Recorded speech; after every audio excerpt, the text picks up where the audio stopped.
नमस्कार मित्रांनो, मी गणेश वणकर इग्नाइट अकॅडमीच्या प्लॅटफॉर्मवर तुम्हा सर्वांचे स्वागत करतो. धर्मदाय आयुक्तालय भरती 2025 निरीक्षक या पदासाठी खूप साऱ्या उमेदवारांनी फॉर्म भरलेला आहे. आता या निरीक्षक हे जे गट क चं पद आहे याचं प्रमोशन विभागीय परीक्षा देऊन डायरेक्ट सहाय्यक धर्मदाय आयुक्त या पदावर होऊ शकतं.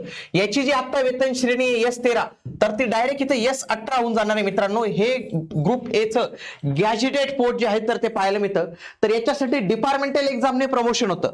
मग या डिपार्टमेंटल एक्झाम देण्यासाठी पात्रता काय लागते, याचा अभ्यासक्रम काय असतो, परीक्षा पॅटर्न काय असते, वेतनवाढ किती होते, या सगळ्या गोष्टी ज्या आहेत तर त्या आज आपण पाहणार आहोत. म्हणून तुम्ही हा व्हिडिओ जो आहे तर तो शेवटपर्यंत पूर्ण बघितला पाहिजे. मित्रांनो बघा, मागच्याच जे व्हिडिओ आहेत तर त्याच्यामध्ये शेवटी मी तुम्हाला काही प्रश्न विचारले होते की तुम्हाला या गोष्टी हव्या आहेत का, तर तुम्ही देखील बऱ्याच मित्रांनी जे आहेत तर ते कमेंटमध्ये यस केलं होतं.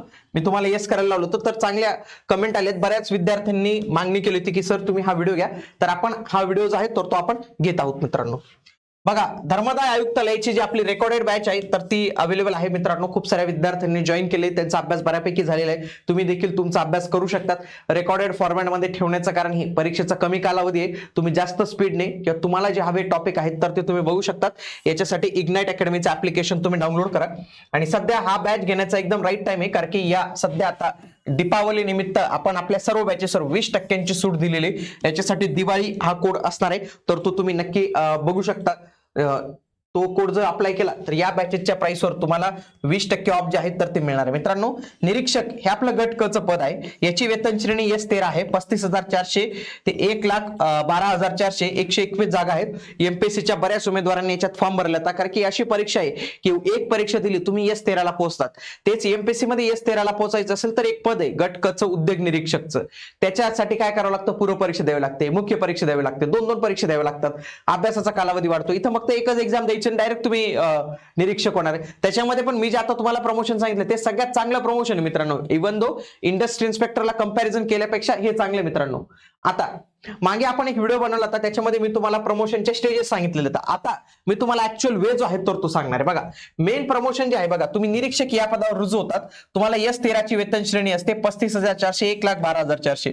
त्याच्यानंतर काही वर्षांनी, म्हणजे 5 पेक्षा जास्तच वर्ष लागतं त्याला, 5+ वर्ष, कधी कधी 10 वर्ष पण लागतात, तुम्ही अधीक्षक या पदावर कार्यरत होतात. मित्रांनो, अधीक्षक S14 38,600 1,22,800 जे तुमचं जे आहे PSI चं वेतन असतं. मित्रांनो, STI चं वेतन असतं, SR चं वेतन असतं, म्हणजे ग्रुप बी चं जे नॉन गॅजेटेड पोस्ट असतात त्याचं जे वेतन असतं ते तुम्हाला इथे मिळतं. ही ग्रुप बी ची पोस्ट आहे, पण हे लक्षात घ्या, ही नॉन गॅजेटेड पोस्ट आहे. नॉन गॅजेटेड पोस्ट आहे मित्रांनो, ही गॅजेटेड पोस्ट नाही. पुन्हा तुमचं काही वर्षांनी प्रमोशन होतं, तुम्ही प्रशासकीय अधिकारी होतात. ही पण ग्रुप बी चीच पोस्ट आहे, पण ही गॅजेटेड पोस्ट आहे. मित्रांनो, याला S15 ची वेतन श्रेणी आहे. आणि त्याच्यानंतर ग्रुप ए ची पोस्ट, याच्यामध्ये प्रमोशनसाठी सहाय्यक धर्मदाय आयुक्त S18 ची वेतन श्रेणी. म्हणजे किती वेतन भेटतं तुम्हाला बघा, 49,100 ते 1,55,800. म्हणजे तुमचं वेतन जे आहे तर ते किती वाढतं मित्रांनो, हे तुम्ही इथं लक्षात ठेवू शकतात. म्हणजे वेतन वाढ जे आहे तर ते किती होते, तर आपल्याला कळालं की जबरदस्त वेतन वाढ इथं. ओके, बघा, हे 49,000 म्हणजे हे 35,400 बेसिक पे, हे जवळपास 50,000चं बेसिक पे तुम्हाला इथं पाहायला मिळतं. जवळपास 15,000चा गॅप. तुम्ही म्हणाल 15,000, अरे 15,000 नाही मित्रांनो, याचा लय फरक पडतो, कारण की डीए सध्या हा 55%. तुम्हीच मला कॅल्क्युलेट करून दाखवा, याचा 55% आणि याचा 50%, म्हणजे याचा 25,000 प्लस तुमचा तर फक्त हे भेटतो, तुम्हाला डीए भेटतो. म्हणजे सॅलरी इथंच तुमची 75,000 प्लस होऊन जाते. आणि इव्हन दो तुम्हाला ही सॅलरी 1,00,000 प्लस जी आहे तर ती होऊन जाईल मित्रांनो, जेव्हापर्यंत तुम्ही इथपर्यंत पोहोचाल. आता मेन मुद्दा येऊया, आता इथून तर इथपर्यंतचा प्रवास कसा करायचा. सगळ्यात आधी बघा, एक एक्झाम असते, त्या एक्झामसाठी त्यांनी रूल पण बनवले गव्हर्नमेंटने.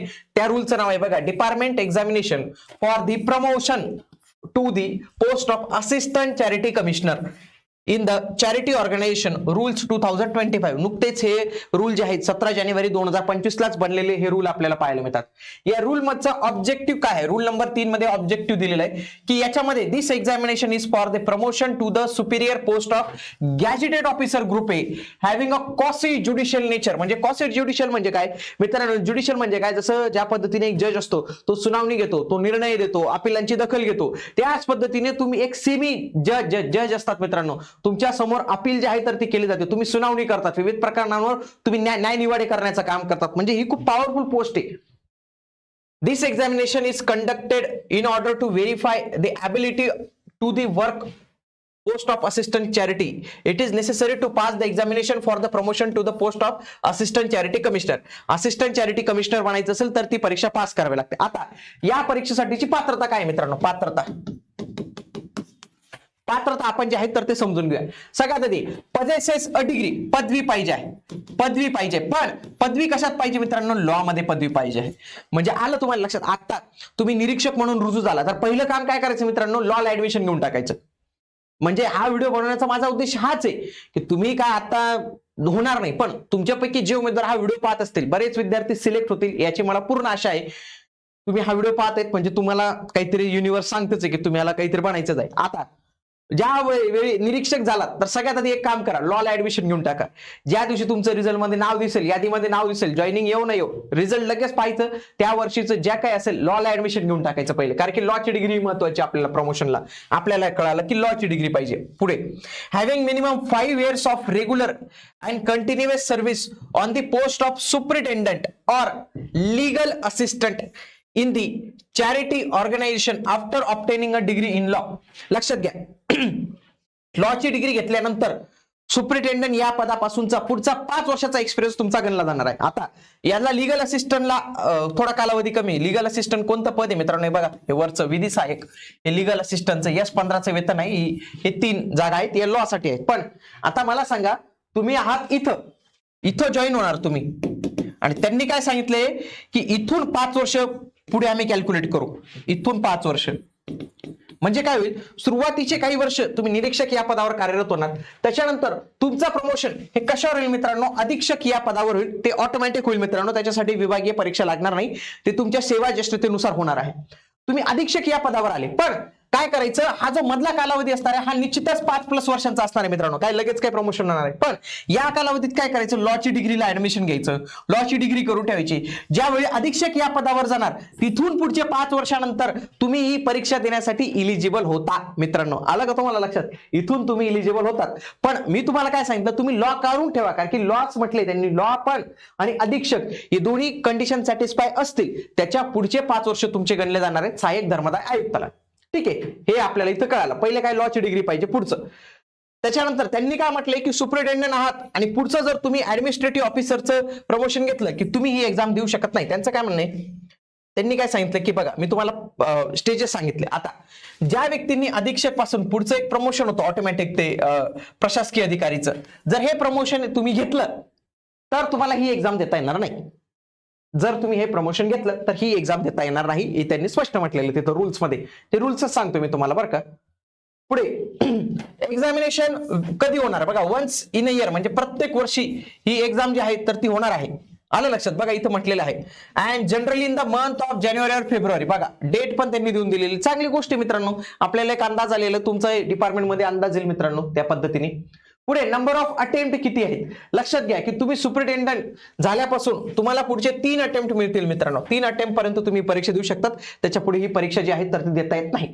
त्याच्यानंतर किती मार्क लागतील? लक्षात घ्या, प्रत्येक पेपरला तुम्हाला 50% पेक्षा जास्त गुण हे मिळवावेच लागतील, तरच तुम्ही क्वालिफाय जे आहे तर ते होतात. आलं लक्षात? पुढे आता याचा मी सिलेबस तुम्हाला सांगतो. बघा, सिलेबस मध्ये 2 पेपर आहेत. दोन्ही पेपरमध्ये किमान 50-50% गुण घेणं इथं गरजेचं आहे. बघा, गुण किती असणार आहे? मार्क्स किती असणार आहे?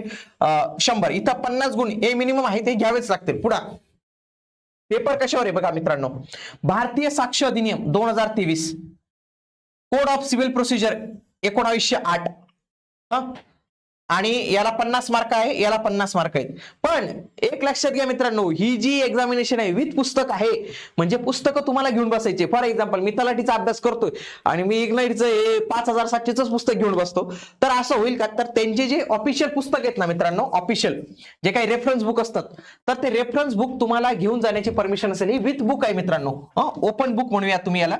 डिस्क्रिप्टिव्ह आहे का दिलेले? इथं लिखाण काम तुम्हाला करायचं, कारण की तिथे वेगवेगळे प्रश्न असतील ते तुम्हाला उत्तर द्यायचे. आणि 3 तास तुम्हाला इथं वेळ मिळणार आहे. किती? 3 तास तुम्हाला इथं वेळ जो आहे तर तो मिळणार आहे पुस्तकांसोबत. असं काही नाही की पाठांतर करायचं, पाठांतर करायची गरज पडणार नाही. पेपर नंबर 2, पेपर नंबर 2 मध्ये खूप काही गोष्टी आहेत. पहिलं, the Maharashtra public trust act, याच्यावर 30 मार्कांसाठी आहे मित्रांनो. आणि हा पण विथ बुक्स आहे बघा, विथ बुक्स. असं काही नाही की तुम्हाला लेच पाठांतर करायचे पुन्हा ते मराठी इंग्रजी, तसं काही नाही आहे. डिस्क्रिप्टिव्ह पॅटर्न 3 तास वेळ भेटणार आहे. पुढे the Maharashtra public trust rule 1951, the societies registration act 1860, the societies registration rules 1971, the section 41 AA of the Maharashtra public trust act 1950, याला 10 मार्क आहेत. या वरच्याला 20 मार्क, याला 10 mark. Right to information act 2005 आणि right to information rules 2005, 10 mark आहेत याला. आणि Maharashtra right to public service act 2015, already हे तुमचं झालेलं आहे. म्हणजे 15 गुणांची तयारी तुमची ऑलरेडी आता स्पर्धा परीक्षांमध्ये झालेली आहे. तुमच्यापैकी RTI आणि RTS बऱ्या लोकांचा असतोच. तर अशा पद्धतीने सिलेबस असेल. पुढे the Maharashtra public record act 2005, Chapter 3 of the Maharashtra Government Servants Regulation of Transfers and Prevention and Delay in Discharge of Official Duty 2005 and Disaster Management, याला 5 मार्क, याला 5 मार्क आणि याला 5 मार्क. हे अशा पद्धतीने आहे मित्रांनो. पण हे विथ बुक्स आहेत.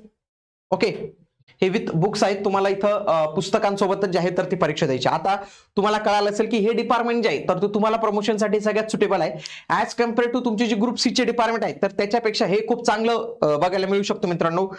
आलं लक्षात. आता जे कोणी क्लर्क होतात, मंत्रालय क्लर्क होतात, ते पण 5 वर्षात ASO ची परीक्षा जी आहे तर त्याच्यासाठी इलिजिबल होतात. पण ASO ला S16 ची वेतन श्रेणी. ASO हा मंत्रालयातला जॉब आहे, तो काही कॉस्ट ज्युडिशियल जॉब नाही. पण या जॉब मध्ये तुम्हाला जबरदस्त पॉवर असणार आहे, जबरदस्त तुमच्याकडे प्रतिष्ठा असणार आहे मित्रांनो. त्याच्यामुळे सहाय्यक धर्मदाय आयुक्त बनणं ही खूप मोठी पोस्ट तुम्हाला इथं मिळणार आहे. आणि किती केलं तरी ती ग्रुप A गॅजेटेड पोस्ट असणार आहे. आणि म्हणूनच निरीक्षक या पदासाठी तयारी करत असाल तर आणखी थोडी एनर्जीने तयारी करा तुम्ही. या दिवाळीला जे आहेत तर ते हे ठरवूनच घ्या की मला धर्मदाय आयुक्तामध्ये जायचंच आहे आणि ही दिवाळी मी त्याच्यासाठीच डेडिकेट जे आहे तर ते करणार आहे. असे जे उमेदवार असतील त्यांनी आपली ही बॅच नक्की जॉईन करू शकतात. त्यासोबतच इग्नाइट अकॅडमीचे विविध कोर्सेस पण आपल्या ऍपवर अवेलेबल आहेत, ते तुम्ही जॉईन करू शकतात. येणाऱ्या कालावधीत अशाच पद्धतीने धर्मदाय आयुक्तावर विविध व्हिडिओ आपण जे आहेत तर ते घेऊन येणार आहोत. आगामी काळात आपल्याला आणखी काही व्हिडिओ जे आहेत तर ते तुमच्यासाठी घेऊन यायचे आहेत की कमी वेळात कोणते टॉपिक जे आहेत तर ते अभ्यासायचे आहेत. तुम्हाला पाहिजे असेल तर कमेंटमध्ये पुन्हा यस हे टाईप करा, म्हणजे ज्याच्या माध्यमातून मलाही कळेल की तुमचं इंटरेस्ट आहे व काहीतरी ऐकून घेण्यात. तर भेटूया आता आपण पुढील व्हिडिओमध्ये. तोपर्यंत जय हिंद, जय महाराष्ट्र, धन्यवाद.